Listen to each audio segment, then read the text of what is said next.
That statement, I am Brahm, is only correct from the point of view that God permeates us. And God gives life to us.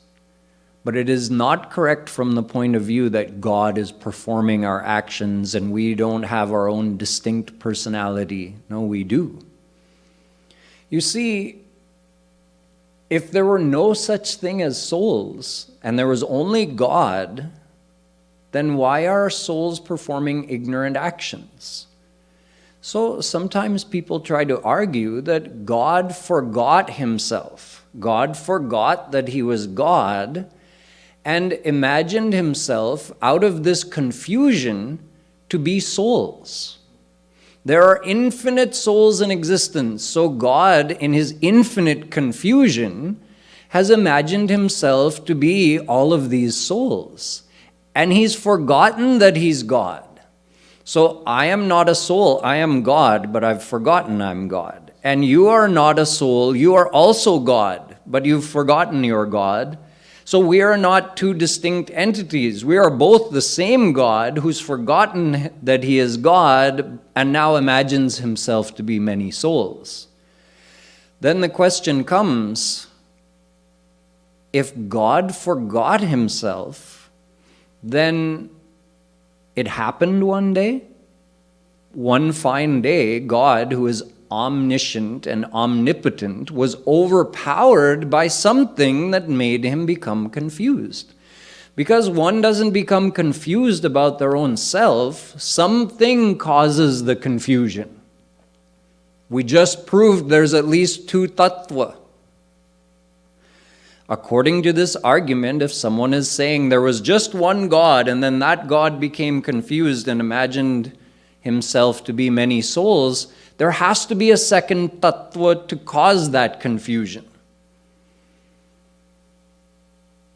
Or if you say, no, God has eternally been confused, then what kind of God is that?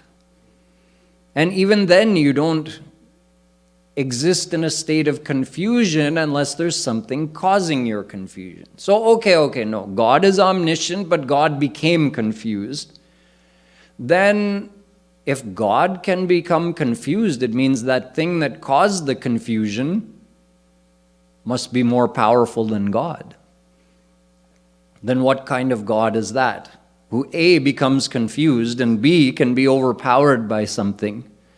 And then if we go through the whole process of remembering that we are God, so we can be freed from this confusion, and then we can become blissful again as we were before when we knew we were God, what's to stop that thing from making us forget that we are God again and falling into this state of confusion? So the whole thing, this whole logical argument is very illogical. It has no rational basis. If God is only one, then there's nothing for God to get confused about. If God is all-powerful and omniscient, then there is no power that could cause God to become confused in the first place. And one final argument. If we are all the same one God who became confused, then all it would take would be for one so-called soul to remember that they are God, and all the souls would be freed of their ignorance, right? There aren't many souls. There's only one God who's imagining himself to be many souls. So let one out of those infinite souls become free from this confusion, and everybody will be freed from the confusion. Now we know, according to our scriptures and according to our history, that millions of souls have been freed from Maya confusion. Millions of souls have achieved the state of liberation and divine bliss.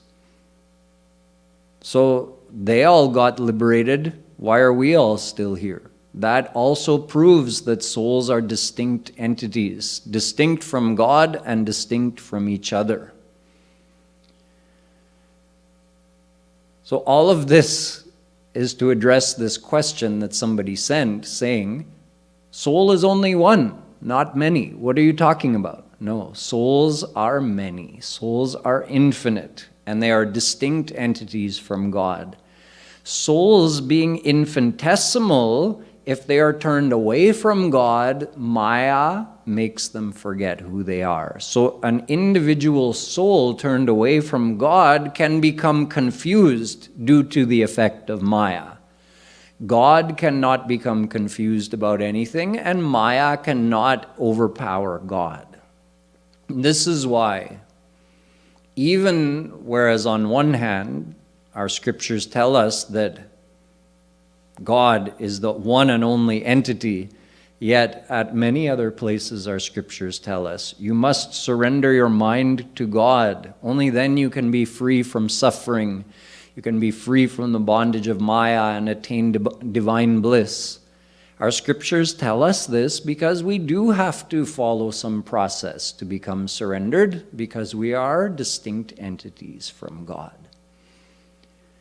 This brings us back to where we were at the end of last week. We have to follow a process to become surrendered. We're currently turned away from God, and God is ready and willing to grace us. The moment we receive His grace, we will be free from all suffering and will receive limitless knowledge and perfect divine bliss. But to become surrendered, the mind has to be gradually purified and thus turned towards Him. The mind is surrendered gradually. As it purifies, it becomes more and more surrendered until we reach the state of 100% surrender. This process is called sadhana. The process, the devotional process, is called sadhana bhakti. And sadhana bhakti is of 9 main kinds. Although there are infinite ways to do devotion to God, Rasic saints have given emphasis to 9 kinds. Someone also sent a question asking about this Navadha Bhakti. The Bhagavatam tells us, Shravanam Kirtanam Vishnu Smaranam Padasevanam Archanam Vandanam Dasyam Sakhyamatma Nivedanam. Prahlad is saying to his father that I worship Shri Krishna in 9 ways, and these 9 ways have been given prime importance by the Rasic saints. How do we turn our mind towards God in order to purify it and become surrendered? Shravanam, listen to the philosophy and the leelas of God. Kirtanam, sing the glories and names and leelas of God. Smaranam, remember the form, name, leelas, virtues, abodes, and divine associates of God. Archanam, worship God. Archanam means offering something. Vandanam, praise God through various chants or shloks, stutis. Dasyam, serve God. Sakhyam, be God's friend. Atmanivedanam, surrender your whole self to Him. And Padasevanam, serve His lotus feet. This is the general meaning of these 9 ways of doing devotion. However, in the very same Bhagavatam, when King Parikshit asked Shukdev Ji, how should a person spend their final days?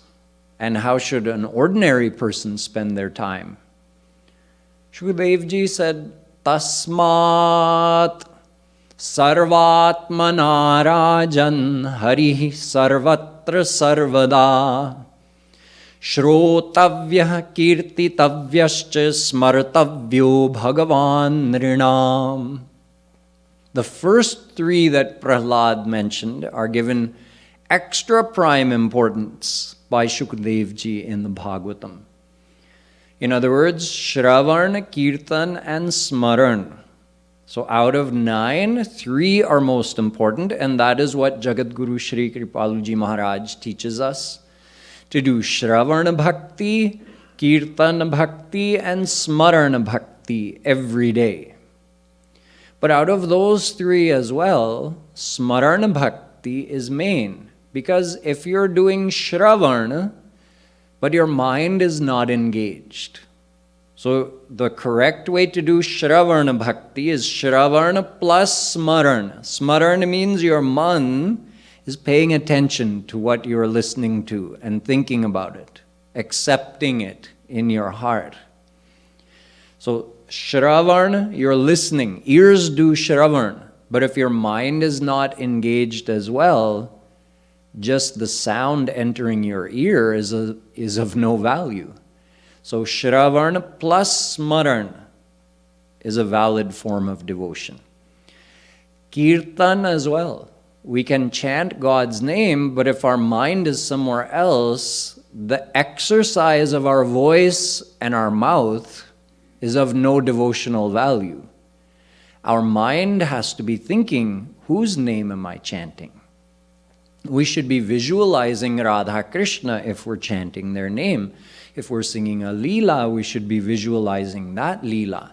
So Kirtan plus Smaran is a valid form of devotion. Kirtan on its own has no great devotional value. So Smaran is the key. You can do Smaran with Shravan, you can do Smaran with Kirtan, or you can just do Smaran. Someone might think, how do I do Smaran of God? It's very simple. You do Smaran of things and people in the world all the time.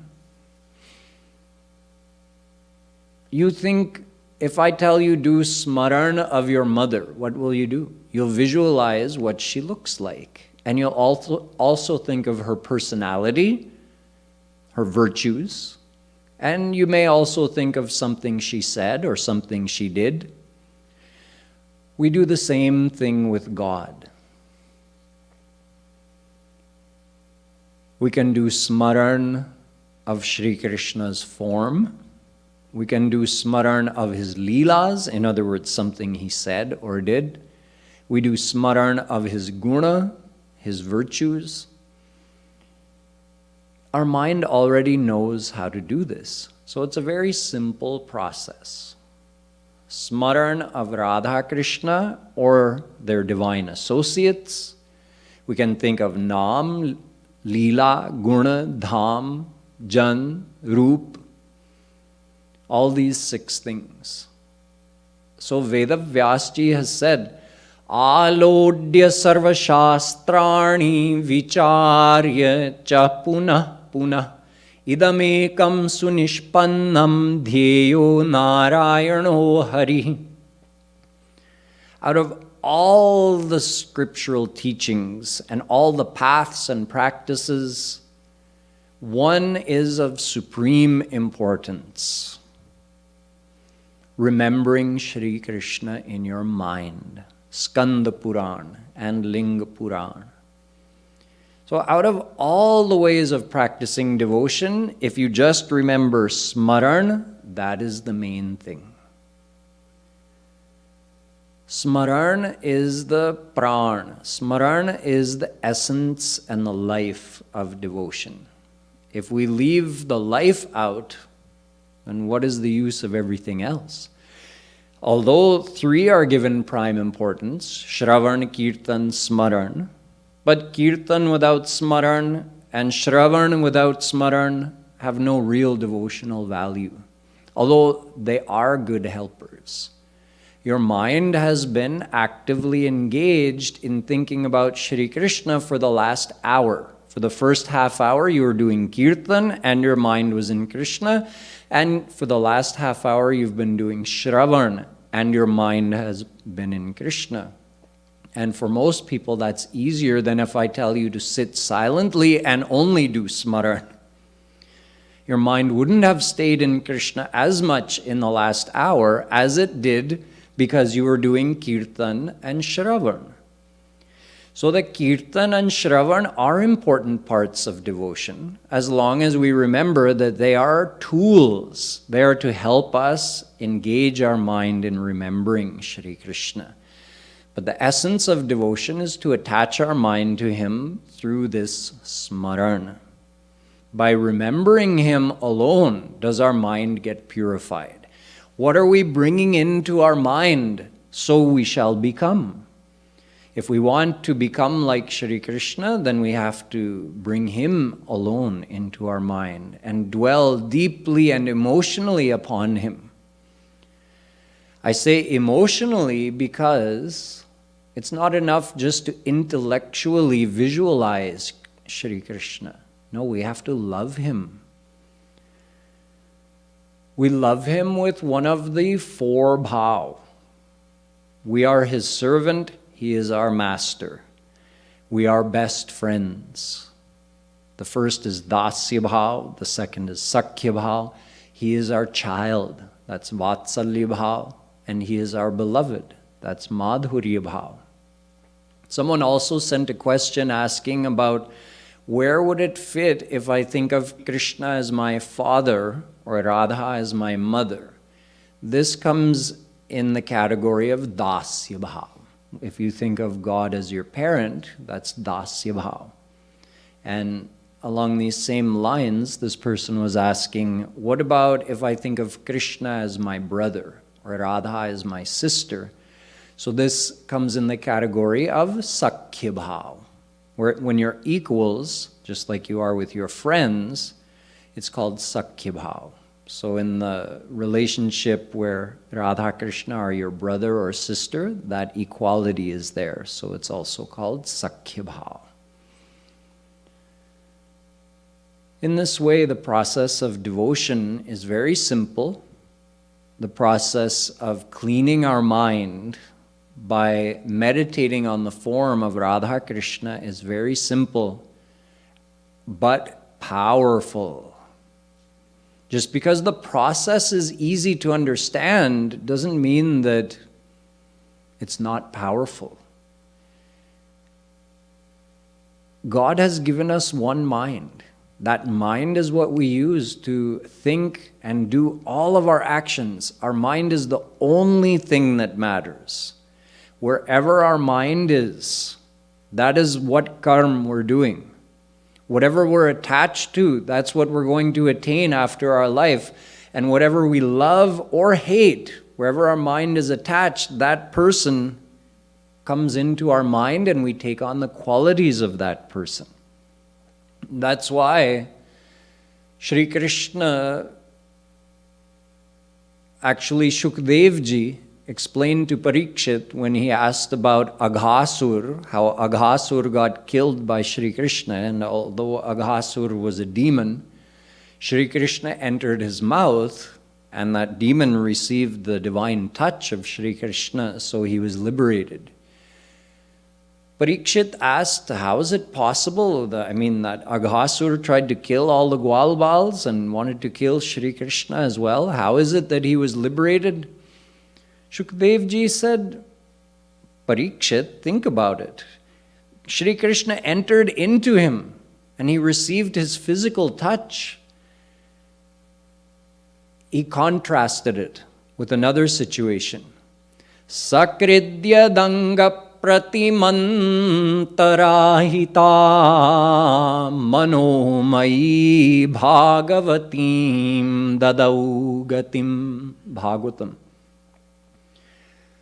A soul under the bondage of Maya who has never met Krishna, or even if they met Krishna, they didn't recognize Krishna, they have no way to know Him, cannot see Him right now, have no way of correctly imagining His form, and yet manomai, by creating their own mental image of Shri Krishna, that soul is able to attain a state of oneness with Shri Krishna. When Shri Krishna is that gracious, that a Maya-bound soul with a Mayic mind who's incorrectly imagining Shri Krishna's form, because how could a Mayic mind correctly imagine his divine form? So we're incorrectly imagining his divine form. And yet he says, that's all you have to do. I accept your effort. He accepts our incorrect meditation and gives us divine credit for it. So Shukadev Ji's point was, when Shri Krishna is so gracious, he's willing to give us so much leeway that he just says, you don't even have to imagine me correctly. Just try to think of me. Create your own form of me. I enter into that form as well. I accept that form and I give you divine credit for your effort, no matter how good or bad your meditation is. If you're trying, I grace you accordingly. So when he is so willing to grace any soul, why is it so surprising to you that he was willing to grace Aghasur? This is how Shukadev Ji explained it to King Parikshit. But the main point for us, the practical point, is that in this explanation, Shukadev Ji reconfirmed this process, that merely by creating our own mental image of Shri Krishna, we are actually able to attain him. And this brings us back to that original point. How can the soul say that Krishna is being stubborn? We're saying, no, you grace me first, then I'll surrender. And we think he's being stubborn. No, why are you telling me surrender first? Look at how udar he is. Look at how liberal he is with his grace. All he says is just try. Try to think of me. Try to do my smaran. And I will accept your effort. No matter what kind of form you create in your mind, how far it is from the correct form, I accept your effort. So this illustrates Shri Krishna's extreme graciousness, his extreme mercy upon us, and demonstrates to us that he is already gracing us so much. All that's required from us is a little bit of effort to open our mind to him, to receive that grace. The act of doing smaran is just our effort to receive his grace by joining our mind with him. The electricity is already in the lines running through the walls. But if you don't plug into the outlet to receive the power to run your appliance, then how can you blame the powerhouse that you're not giving me energy? The powerhouse says, I'm giving everybody energy, but it's up to you to plug in. So this summarizes our quarrel with Shri Krishna. He's the powerhouse. He's already giving energy to everyone, and we're stubbornly saying, no, I am not going to plug in to receive the power, and I'm going to blame you for not giving me the power. I will keep my heart closed from you. I will keep it only joined with Maya, not with you, and I'll blame you for not gracing me. And Shri Krishna says, I'm already gracing you, just plug in. Just open your heart to receive the flow of my grace. In order to do that, all we have to do is do Roop Dhyan. Just think of him lovingly and faithfully, like in a childlike way. Just accept him in our heart and know that he's already gracing us. And try our best to do Roop Dhyan. Try our best to imagine his form, knowing that he's going to grace us simply for our effort. Through this simple process, because it's so powerful, a soul can purify their heart and become completely surrendered to Shri Krishna in this very lifetime. If they are determined, they can do it. And if they fail to reach their goal in this lifetime, as long as their effort was continuous through to the end of their life, then they'll be given the chance to continue where they left off in their next life. And in any case, one's progress is never lost. That progress is carried over from life to life until eventually each individual soul can attain Shri Krishna. So this wraps up this topic. of this eternal quarrel between souls and God. Next weekend, we'll be celebrating Ram Navami. We'll be having our weekend Ram Navami intensive. And on Wednesday evening, we'll be celebrating the actual day of Ram Navami. On that day, I'll be giving a lecture, and we'll also be doing pujan of Shree Sitaram. And on the weekend, Friday, Saturday, Sunday, we'll have lots more Kirtan, live lectures. Banshri Didi will be here. She'll be giving a lecture on Saturday night. And hopefully you can all come and join us for that. Now we'll have some Kirtan and do the Arti.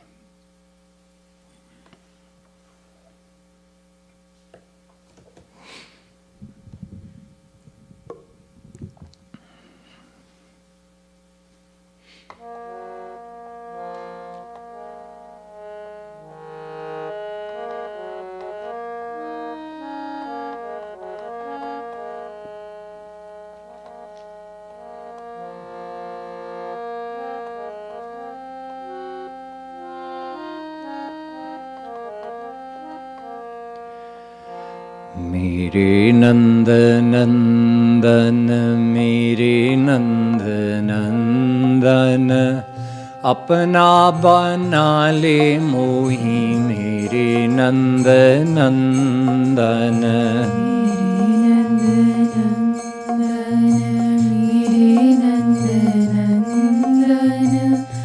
अपना बना ले मोही मेरे नंद नंदन मेरे नंद नंदन अपना बना ले मोही मेरे नंद नंदन मेरे नंद नंदन मेरे नंद नंदन अपना बना ले मोही मेरे नंद नंदन मेरे नंद नंदन मेरे नंद नंदन मेरे नंद नंदन मेरे नंद नंदन मेरे नंद नंदन मेरे नंद नंदन मेरे नंद नंदन दरस दिखा दे टुक मेरे नंद नंदन दरस दिखा दे टुक मेरे नंद नंदन दरस दिखा दे टुक मेरे नंद नंदन दरस दिखा दे टुक मेरे नंद नंदन मेरे नंद नंदन मेरे नंद नंदन मेरे नंद नंदन मेरे नंद नंदन मेरे नंद नंदन मेरे नंद नंदन मेरे नंद नंदन प्रेम सुधा दे टुक मेरे नंद नंदन प्रेम सुधा दे टुक मेरे नंद नंदन प्रेम सुधा दे टुक मेरे नंद नंदन प्रेम सुधा दे टुक मेरे नंद नंदन ओ मेरे नंद नंदन मेरे नंद नंदन अपना बना ले मोही मेरे नंद नंदन मेरे नंद नंदन मेरे नंद नंदन अपना बना ले मोही मेरे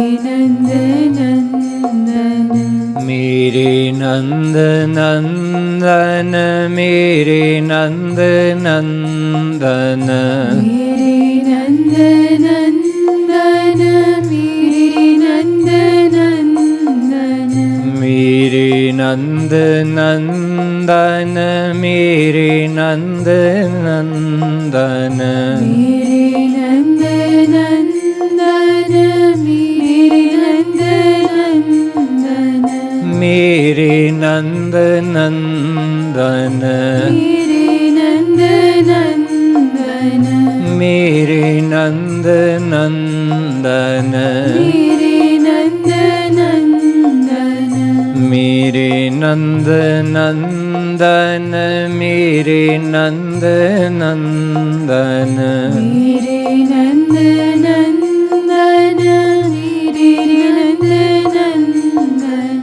निज सेवा दे मोहि मेरे नंद नंदन, निज सेवा दे मोहि मेरे नंद नंदन, निज सेवा दे मोहि मेरे नंद नंदन, निज सेवा दे मोहि मेरे नंद नंदन, मेरे नंद नंदन, मेरे नंद नंदन, मेरे नंद नंदन, मेरे नंद नंदन, मेरे नंद नंदन, मेरे नंद नंदन,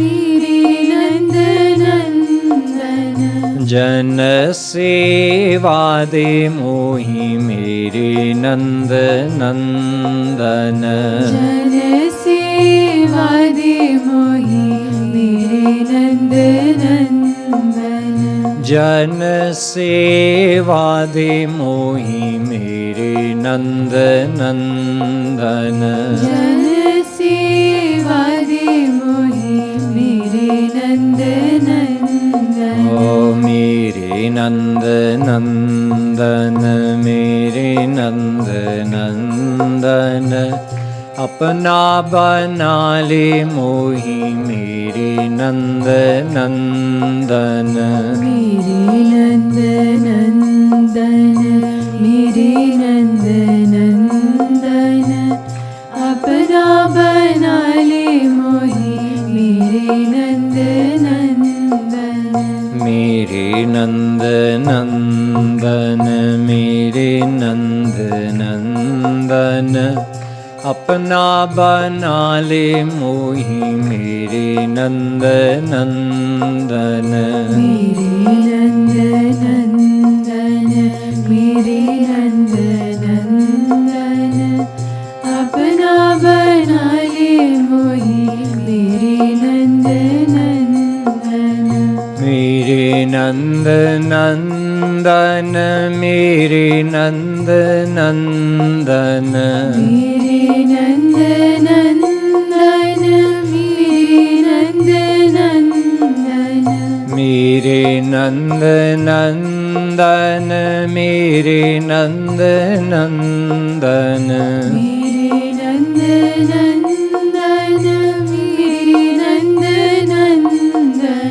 तू ही मेरा मैं भी तेरा मेरे नंद नंदन, तू ही मेरा मैं भी तेरा मेरे नंद नंदन, तू ही मेरा मैं भी तेरा मेरे नंद नंदन, तू ही मेरा मैं भी तेरा मेरे नंद नंदन, ओ मेरे नंद नंदन, मेरे नंद नंदन, मेरे नंद नंदन, मेरे नंद नंदन, मेरे नंद नंदन, मेरे नंद नंदन, मेरे नंद नंदन, मेरे नंद नंदन, मैं ना भूलूं कभू तो ही मेरे नंद नंदन, मैं ना भूलूं कब तो ही मेरे नंद नंदन, मैं ना भूलूं कभू तो ही मेरे नंद नंदन। मैं ना भूलूं कब तो ही मेरे नंद नंदन। ओ मेरे नंद नंदन, मेरे नंद नंदन, अपना बना ले मोही मेरे नंद नंदन। मेरे नंद नंदन, मेरे नंद नंदन, अपना बना ले मोही मेरे नंद नंदन। मेरे नंद नंदन, मेरे नंद नंदन, अपना बना ले मोही मेरे नंद नंदन। मेरे नंद नंदन, मेरे नंद नंदन, अपना बना ले मोही मेरे नंद नंदन।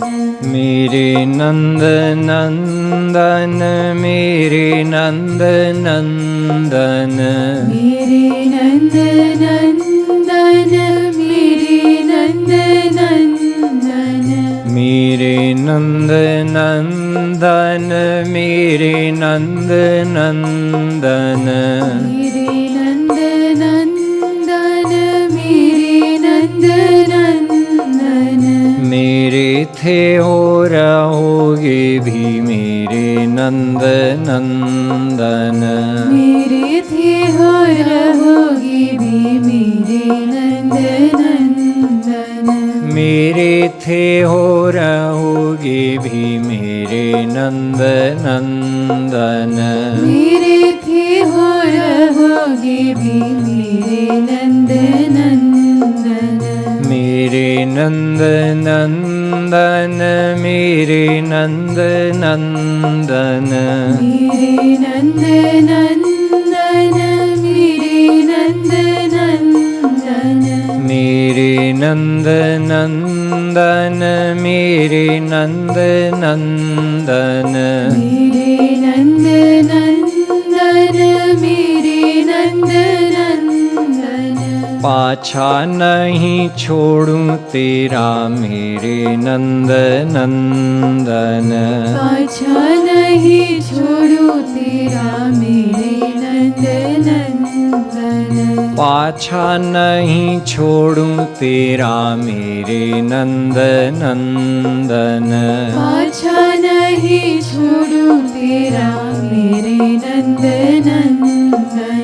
मेरे नंद नंदन, मेरे नंद नंदन, मेरे नंद नंदन, मेरे नंद नंदन। मेरे नंद नंदन, मेरे नंद नंदन, मेरे नंद नंदन, मेरे नंद नंदन। तुझ सा कृपालु नहीं मेरे नंद नंदन। तुझ सा कृपालु नहीं मेरे नंद नंदन। तुझ सा कृपालु नहीं मेरे नंद नंदन। तुझ सा कृपालु नहीं मेरे नंद नंदन। ओ मेरे नंद नंदन, मेरे नंद नंदन, अपना बना ले मोही मेरे नंद नंदन। मेरे नंद नंदन, मेरे नंद नंदन, अपना बना ले मोही मेरे नंद नंदन। राधे राधे गोविंद गोविंद राधे, राधे राधे गोविंद गोविंद राधे। राधे राधे गोविंद गोविंद राधे,